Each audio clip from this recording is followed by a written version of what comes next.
Hi everyone, welcome again to another podcast from Teacher Joseph.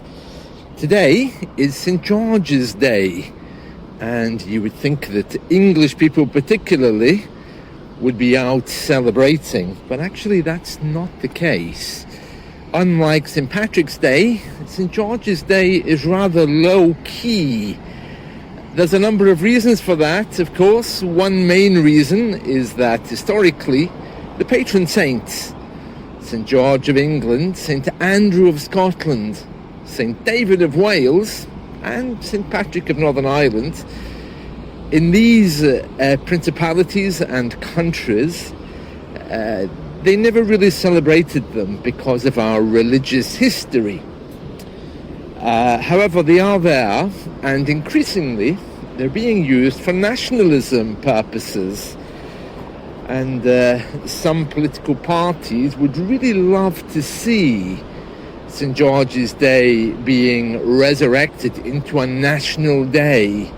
However, you can imagine that in Scotland, you won't see any English flags, nor will you see any mention anywhere of St. George's Day.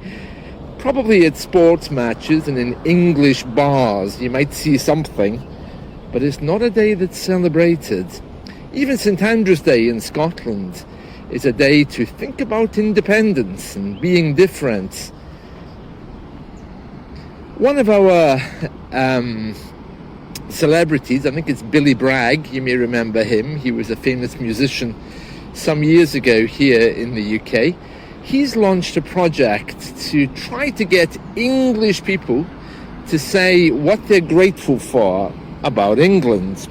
As you can imagine, there's not a lot of things that people consider they're grateful for.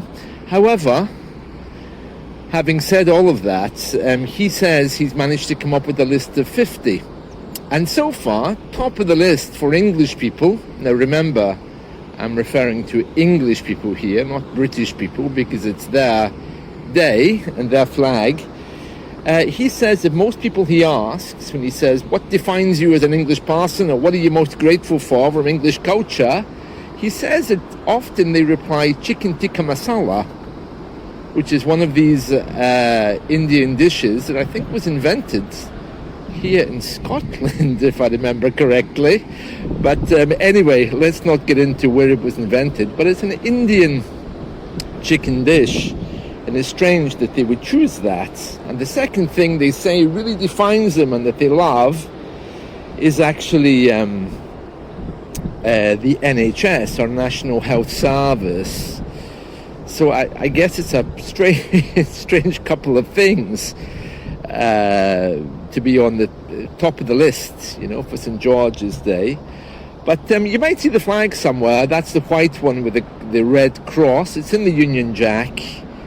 But very controversial these days, and we aren't taught to celebrate these flags. I think in Scotland it's different because now it's marked as different. But many people in England are very ashamed of the St. George's flag, and they would prefer not to see it because it brings up issues of racism, hatred, especially when it's used by different political groups to try to, for example, make a statement against immigration or against particular religions that are regarded as non-Western. It's very sad, but that's the way it is, I guess, But anyway, well, that's a little introduction for you to the flags of the UK and indeed the patron saints.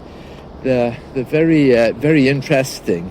So I won't go on about it, but if you do see a St. George's flag popping up today, you might want to think twice about what it's saying to you, because it could well be there making some point about racism or some political agenda.